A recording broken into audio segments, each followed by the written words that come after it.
Hi, welcome back to Rocky Mountain Reviewer. A couple of videos ago, or about 6 months ago or so, I did a review on this scope right here, the Z5 series. It's a 5x18 scope, and I was going to go hunting with it this year. Well, I did, and I did get an elk, so that's good. But I told you I'd come back and talk to you a little bit about my impressions of the scope after using it. Well, like I said, did get an elk. It was about 200 yards. Started off with the scope at 18 power and wound up having to dial it back to about 10 power because the elk was just too close.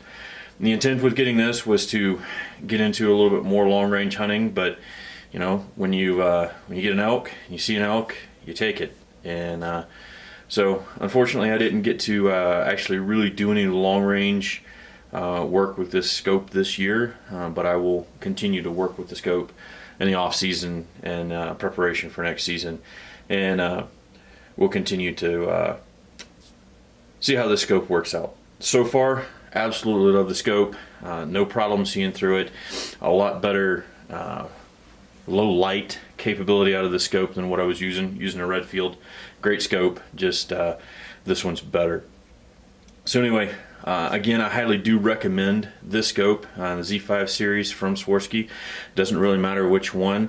I personally think that anything, or for me, anything over 15 to 18 power is going to be a little too much. I know some guys that have similar scopes, Swarovski or Vortex, in that arena that are up to 25.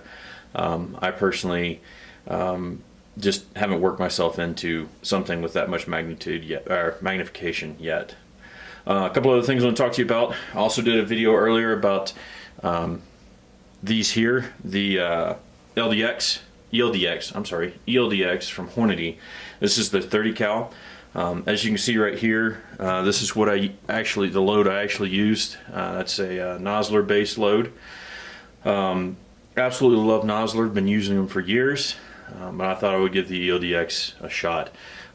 Again, as I mentioned in the previous video, ELDX has got a little bit different technology and a polymer tips, supposed to enhance your long-range accuracy because the ballistic coefficient on the actual round won't change with friction and friction in time as it goes through the air at long distance.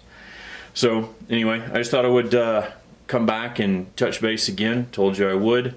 And this is kind of the recap of my season. Took 2 shots, 1 elk.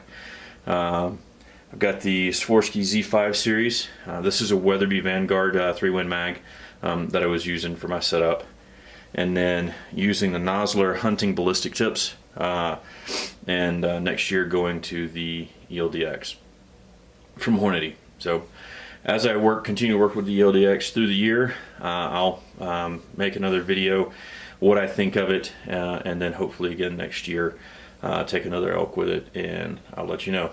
So as always, please please subscribe, leave me comments if you have anything to say, and I'll get back to you as soon as I can. Appreciate your time. Thank you.